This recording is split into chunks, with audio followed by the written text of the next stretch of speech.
کابل کې د بیګانۍ جګړې پای مجاهدي جزئیات خپاره کړل.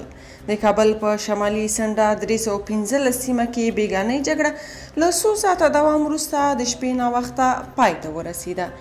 د طالبانو ویان ذبیح الله مجاهد وایي په دې جګړه کې چې د داعش ډلې خلاف ترسره شوه د داعشیانو پر یو پټنځای عملیات ترسره شوي دي. د هغه په وینا د عملیات او جګړه د 2 داعشیانو په وژلو او 4 نورو په نیولو سره پای ته ورسېده.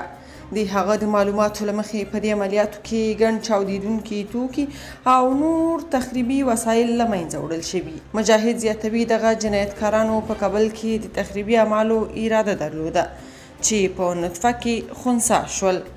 داعش ډلې د نور کلا په شان په دې اړه څه نه دي ویلي. ځایي خلکو تېره شپه په دې سیمه کې د طالبانو او په سیمه کې د شته وسلوالو کسانو ترمنځ د درنې جګړې خبر ورکړی.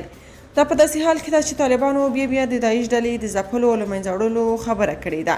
شنونکي وایي دا چې له یوې خوا طالبان دعوه کوي چې ټول هیواد امن دی او هیڅ جنګي ډله افغانستان کې شتون نه لري، خو بل خوا بیا د هیواد په زړه او پلازمینه کې داعش په داسې قوي شتون چې په ساعتو جګړه کولی شي د اندېښنې وړ خبره ده.